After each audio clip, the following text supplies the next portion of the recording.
was doped. Didn't we all think he was doped?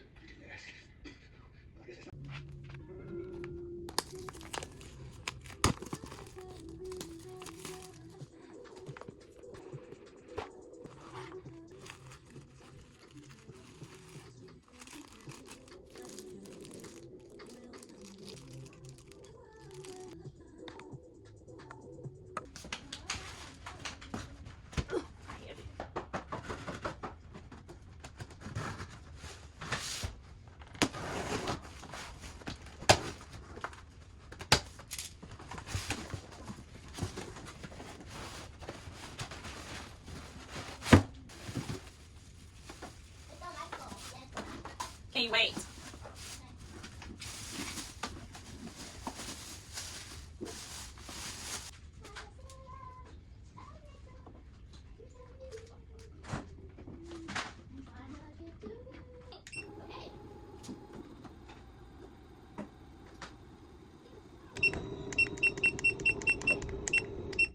I got on TikTok this morning. I had a little chat with them, and I noticed every time like something bad happens or something negative happens and people give glory to God, there's always people in the comments like, well, why would God let it happen in the first place? Why would he let it happen in the first place? And the thing is, if stuff didn't happen, when will you ever take the time out to give God his praise? When will you ever take the time out to give God the glory? Because you just won't. Like, if everything was good, everything was perfect, you would never ever be like, thank you for this.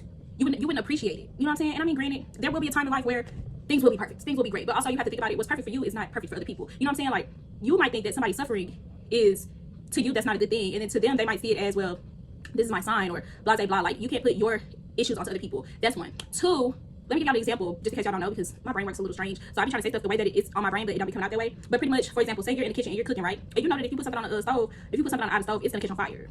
Next thing you know, the house is on fire. You know what I'm saying? But before you do that, you're going to have signs. You always have that thought in the back of your mind, like, oh, did I forget to do something? Oh, I feel like I forgot something. Those are your signs. Okay? Those are your signs. Now, back to the story. So you're in the kitchen cooking, and there's other people in the kitchen, you're distracted. That's one. Two, maybe y'all about to go somewhere, or y'all about to sit down and watch a movie, and you are in a rush. That's two. You know what I'm saying? Now you're distracted. Now you're in a rush. So you're not paying attention. You're not paying attention. Therefore, what's going to happen is you're going to leave that towel or that oven mitt on the stove, and then it's going to catch on fire.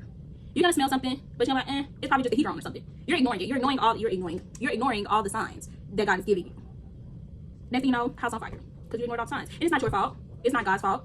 But also, had you been paying attention, had you stopped for a second and not let the distractions take your mind off of what you were doing, your house would have been caught on fire. Not saying that's the case. I'm just using that as an example so that nobody get in my comments like, people's houses get. I know. I'm just using that as an example. Or for example, here's another example: car accidents. You get in a car accident, right? First thing somebody says, "Thank you, Jesus." Somebody else says, "Oh, well, if Jesus was there, then you wouldn't have gotten into an accident." Like, that's not how that works. I mean, in some cases that is how that works, but also it's the fact that you're in a car accident. That say you're in a car accident, the car is completely like, the car is destroyed, like crushed. There's no way you should have made it out of the car. There's no way you should have made it out of the car. You know that there's no way you should have made it out of the car. Especially if you make it out and there's nothing wrong. You don't have no broken limbs. You don't even have a scratch. You don't have no bruises. You don't have no whiplash. Like, you just walk away and you're good. You're able to walk knowing that you should be dead. Come on now. Come on now. You think that that's because the driver was a good driver? No, absolutely not. Absolutely not. Because if they were a good driver, they would have been paying attention. Now, I'm not saying that's their fault, because sometimes it's somebody else's fault. And sometimes it be their fault so God can show them that they need to be paying attention. But if you get hit in somebody else's lesson, then something wasn't right on your end either. You know what I'm saying? Like, there's always a catch-22. But yeah, I don't want to like drag this, but yeah, that's pretty much all I had to say about it. I do hope y'all understood what I was saying, because I do know that it's difficult for me to explain things. So yeah, but I'll talk to y'all later. Love you. Bye.